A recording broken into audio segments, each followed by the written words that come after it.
Alhamdulillahilladzi khalaqal mauta wal hayata liyabluwakum ayyukum ahsanu amala wa huwal azizul ghafur. A'udzu billahi minasy syaithanir rajim. Bismillahirrahmanirrahim. Ya ayyuhalladzina amanu taqullaha haqqa tuqatih wa la tamutunna illa wa antum muslimun. Shadaqallahu adzim. Ikhwan muslimin wal muslimat, jamaah salat zuhur yang dirahmati Allah Subhanahu wa taala. Marilah kita bersyukur kehadirat Allah atas nikmat iman dan sehat, sehingga kita alhamdulillah telah dapat menunaikan ibadah puasa Ramadan dengan sebaik-baiknya. Mudah-mudahan seluruh rangkaian ibadah kita di bulan Ramadan ini diterima sebagai amal soleh oleh Allah Subhanahu wa taala.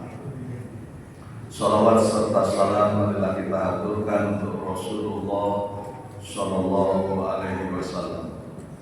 Bapak Ibu yang dirahmati Allah, pada kesempatan yang penuh berkah ini, saya mengajak Bapak Ibu untuk merenungkan kembali hadis sahih yang diriwayatkan oleh Imam Abu Daud dan Imam Tirmidzi. Insya Allah semuanya sudah tahu, namun ini sebagai pengingat kembali. Saya mau mengajak mencermati 4 golongan manusia yang dirindukan surga. Al-jannatu mustaqatun ila arba'ati nafarin.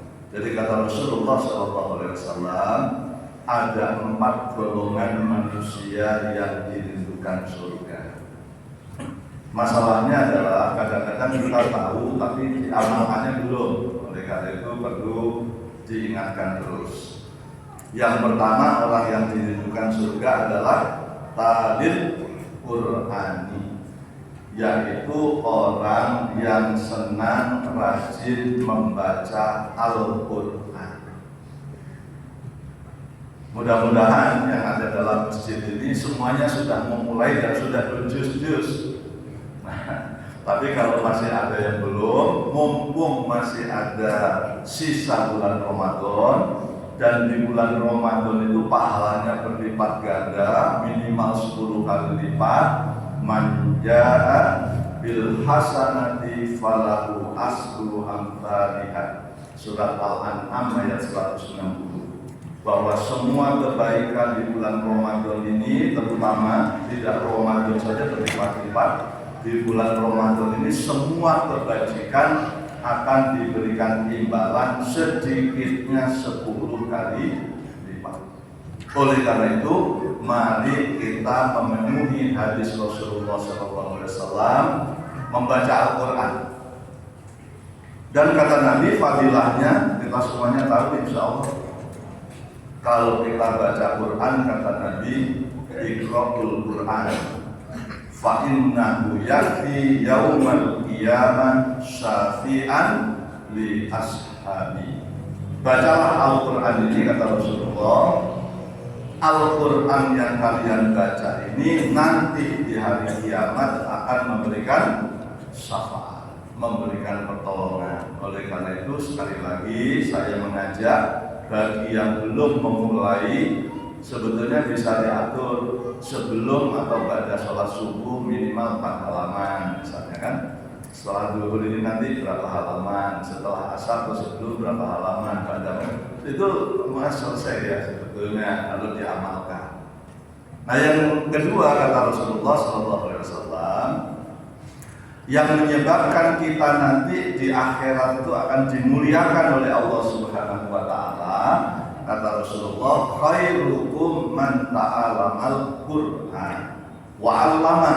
Kata Nabi, pelajarilah Al-Quran ini dan ajarkan kepada orang lain kalau kita ingin dimuliakan. Jadi kata Rasulullah, Allah akan memuliakan orang-orang yang senang mempelajari Al-Quran dan sedang mengajarkan kembali. Tidak hanya itu, Allah menjamin ya Bapak Ibu, siapa yang sudah paham Al-Quran mau mengajarkan kembali, Allah menjamin dengan keuntungan. Ini penting. Untungnya menurut Allah jangan dibayangkan pakai logika. Pokoknya kata Allah beruntung. Dijelaskan di mana? Surat Ali Imran ayat 104. Walau takum minkum ummatu yad'una ilal khairi wa ya'muruna bil ma'rufi wa yanhauna 'anil munkar wa ulaika humul muflihun. Kata Allah, ayo dong ada di antaramu yang senang mengajak orang berbuat kebaikan. Ingatkan, ajak dirimu sendiri dulu, keluargamu, orang lain untuk meninggalkan kemungkaran. Pasti kamu beruntung. Yang bilang Allah Subhanahu wa Ta'ala. Kalau Allah yang janji, nggak pernah bohong, nggak pernah diingkari. Harus kita rasakan hidup penuh dengan keuntungan. Yang jadi masalah, Bapak Ibu sekalian, banyak nih orang Islam, mudah-mudahan kita tidak termasuk baca Qurannya rajin, tadarus ya. Tadaburnya agak kurang, nggak semua orang tuh senang tadabur. Sudah gitu yang kurang lagi apa? Mengamalkannya, ini masalahnya. Banyak orang yang paham tapi tidak diamalkan. Makanya dia tidak mendapatkan fadilah, tidak mendapatkan keutamaan. Coba kalau diamalkan, dia surat 6. Surat 16 ayat 97. Man 'amila shalihan min dzakarin aw unsa wa huwa mu'minun falanuhyiyannahu hayatan thayyibah wa lanajziyannahum ajrahum bi ahsani ma kanu ya'malun. Siapa yang mengamalkan Al-Qur'an itu dalam bentuk perbuatan-perbuatan yang baik, meninggalkan yang dilarang oleh Allah Subhanahu wa Ta'ala, maka Allah menjamin dengan dua hal. Satu, hayatan thayyibah, hidupnya pasti baik. Yang bilang Allah ya, bukan saya. Kata Allah, matinya nanti diberi pahala yang lebih baik lagi dari hidupnya. Coba dirasakan. Banyak orang Islam kok saya lihat tidak merasakan ini, padahal ini janji Allah Subhanahu wa Ta'ala. Mungkin banyak sikap dan tindak tanduk kita, perilaku kita yang masih belum sesuai dengan Al-Quran. Yang kedua, orang yang dirindukan surga siapa? Wahafizil lisan, yaitu orang yang bisa menjaga lisan. Saya agak uraikan, saya lihat sambil lihat waktu saya masih cukup. Ada pidatonya Margaret Thatcher, aslinya pakai bahasa Inggris. Saya terjemahkan saja supaya hemat waktu. Kata Margaret Thatcher gini, perhatikan pikiranmu, karena pikiranmu itu memengaruhi ucapanmu. Ini belum saya lihat ayat. Perhatikan isi pikiranmu, karena isi pikiranmu memengaruhi ucapanmu. Terus Margaret Thatcher ngomong lagi, perhatikan ucapanmu, karena ucapanmu itu akan memengaruhi tindakanmu. Jadi kalau Bapak Ibu melihat ada orang kok ngomongnya ngaco sih, ya isi pikirannya begitu. Jadi kalau ada orang ngomongnya kok ngaco nih, suka ngomongin orang, suka mengadu domba, suka menghasut, maka isi otaknya begitu. Jadi Bapak Ibu bisa membayangkan isi otaknya Netanyahu kan? Membayangkan Netanyahu, tahu Netanyahu kan? Perdana Menteri Israel. Nah, begitulah pikiran dia itu karena tindakannya dia brutal. Jadi kita bisa lihat. Terus Margaret Thatcher ngomong lagi, perhatikan apa yang kamu lakukan, karena apa yang kamu lakukan itu akan menjadi kebiasaan. Ada orang berbuat maksiat, berzina misalnya satu kali, nanti cenderung ingin mengulangi lagi. Kalau ada bapak-bapak di sini pernah membohongi istrinya sekali, nggak ketahuan, nanti diulang lagi. Ibu-ibu juga demikian, sama. Saya nggak mau bicara jujur muluk-muluk kalau istri sendiri masih dibohongi, betul tak? Kalau istri sendiri aja dibohongi, apalagi cuma teman kerja, apalagi cuma teman bisnis, nggak mungkin jujur. Margaret Thatcher ngomong lagi, perhatikan kebiasaanmu karena kebiasaanmu itu akan menjadi karaktermu. Dari karakter itu adalah perbuatan yang diulang-ulang sehingga menggambarkan identitas seseorang. Terus Margaret Thatcher ngomong, apa yang kamu pikirkan pada hari ini, maka 10 tahun, 20 tahun, 30 tahun yang akan datang, kamu akan menjadi seperti isi pikiranmu hari ini. Ternyata Allah ngomong itu berfirman di surat Al-Ahzab. Lihat surat Al-Ahzab, surat 33 ayat 70 dan 71. Kekuatan kata-kata kata Allah, ya ayyuhalladzina amanu taqullaha wa qulu qawlan sadida. Wahai orang-orang yang beriman, bertakwalah kepada Allah dan hendaklah kalian membiasakan berbicara yang benar-benar yang baik-baik. Dengan begitu Allah akan memberikan 3 imbalan kepadamu. 1, yuslih lakum a'malakum.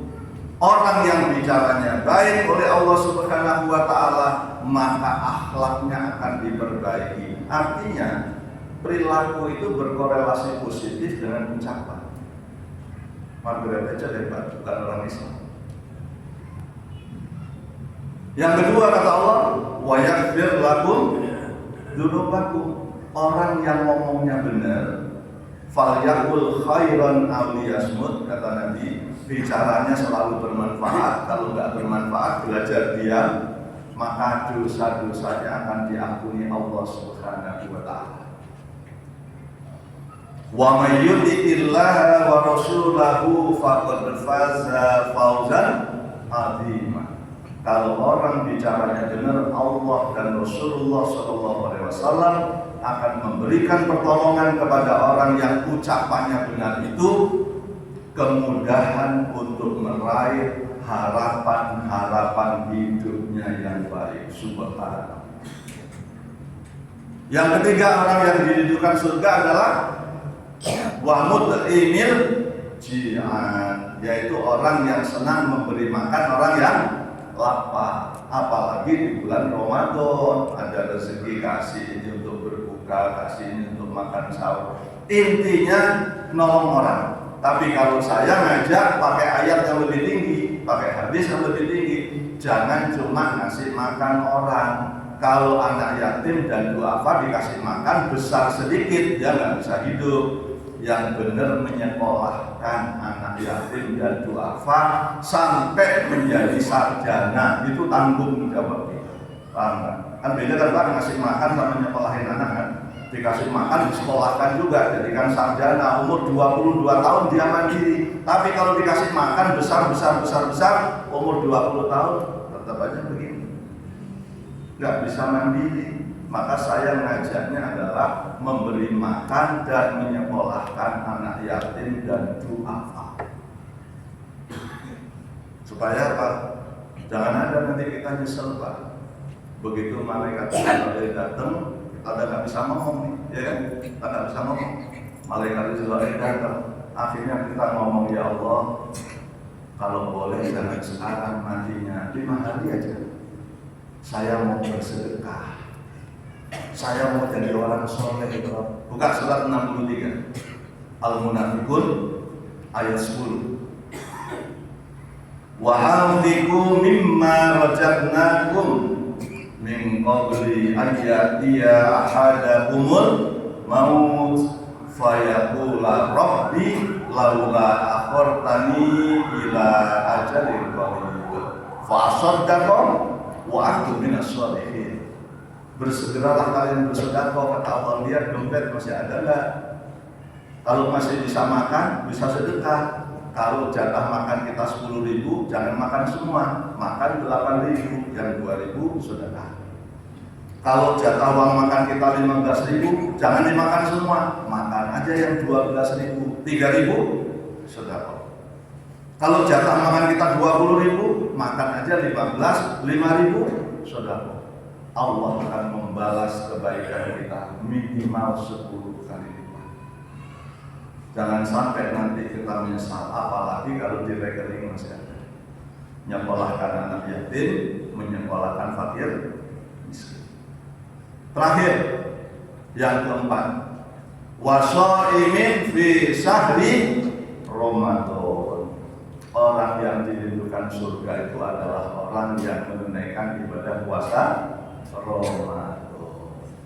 Apakah semua orang yang puasa dirindukan surga? Tidak jawabannya. Kenapa? Rasulullah SAW pernah dalam satu riwayat naik mimbar nih mau berkhutbah, didatangi malaikat Jibril, dan malaikat Jibril berdoa, celaka wahai Muhammad, seorang hamba dia berjumpa dengan bulan suci Ramadan, ternyata dosa-dosanya tidak diampuni Allah Subhanahu wa Ta'ala. Amin. Yang mengaminkan Rasulullah, yang bilang amin Rasulullah SAW, yang berdoa malaikat Jibril. Jadi tidak semua orang puasa Ramadan itu diampuni dosanya. Saya perhatikan, ini bukti. Banyak orang menjadikan puasa Ramadan itu hanya ritual tahunan, paham maksudnya? Hanya memindahkan waktu sarapan pagi yang tadinya pukul 6, pukul 7 dipindahkan ke pukul 3.30, pukul 4 pindah makan aja. Makan malamnya dipindahkan waktu maghrib. Tidak ada transformasi perilaku. Buktinya mana? Di Indonesia tiap tahun puasa, pergi haji nunggunya sekarang 30-35 tahun. Angka korupsi nggak turun-turun. Kebohongan nggak turun-turun. Jalan raya di mana-mana hancur Ramadan ini. Itu menunjukkan perilaku orang-orang yang puasa dan perilaku orang-orang yang sholat belum berkorelasi positif dengan akhlaknya. Itu persepsi, itu analisis. Saya tanpa data. Buktinya yang korupsi di Indonesia bahkan Menteri Agama. Betul kan? Jangan-jangan termasuk kita ini yang memalsukan tanda tangan. Harusnya lihat surat Ali Imran ayat 17. Orang itu kalau puasa ada pembentukan pribadi, penguasaan dirinya lebih tinggi, lebih tinggi, lebih tinggi. Artinya dia semakin kokoh, semakin sabar, semakin pemaaf. Surat Ali Imran ayat 17. As-sabirina, orang yang puasa dan takwa itu kesabarannya lebih baik, lebih baik, lebih baik, semakin mantap. Yang kedua, orang yang berpuasa itu wasodiqina, harusnya tambah jujur, tambah jujur, tambah jujur, tambah jujur, tambah jujur, tambah kuat, tambah jujur. Ini tambah kuat, tambah ganas yang terjadi. Saya jadi emosional, gemes masalahnya, gemes nonton Indonesia ini. Sabar. Iya loh. Nah kalau lihat kemungkaran nggak boleh sabar saja, harus begitu kan. Padahal kesejahteraan itu hubungannya dengan kejujuran. Saya kasih tahu, habis ini Bapak googling kan, 10 negara yang penduduknya paling bahagia di dunia. Googling, nggak satu pun negara Islam. Negara-negara yang tidak sholat karena korupsinya rendah, maka rakyatnya bahagia. Boleh bukan? Ini fakta. Riset di dunia. Negara yang bahagia itu di dunia, penduduknya negara orang Finlandia, orang Norwegia, orang Swedia, orang Belanda, orang Luxembourg, orang Swiss. Mana negara Islam? Negara Islam korupsinya tinggi. Jangan-jangan termasuk kita pelakunya. Hati-hati. Saya nggak menuduh, ini ngingetin, mumpung masih ada waktu bertobat. Ya. Harusnya orang yang takwa itu semakin disiplin, semakin istiqomah. Nah ini kok enggak? Orang Islam produktivitas kerjanya rendah. Lihat surat Ali Imran 17. Tiap puasa tahun itu harusnya membuat orang lebih dermawan, wal munfikina, senang beramal dengan hartanya. Dan Allah bilang nggak mungkin ada orang dermawan miskin, nggak ada. Orang dermawan itu pasti rezekinya mudah, anaknya soleh dan soleha, keluarganya baik, itu orang dermawan. Orang takwa itu harusnya minta ampunnya tambah ganas. Wal mustaghfirina bil ashar. Orang itu kalau takwa, Ramadannya habis, kebiasaan bangun sahur diganti dengan mohon ampun di waktu sahur. Terjemahnya diganti dengan sholat tahajud yang mulai di waktu sahur. Semoga tausiah singkat ini bermanfaat. Billahi taufiq wal hidayah. Assalamualaikum warahmatullahi wabarakatuh.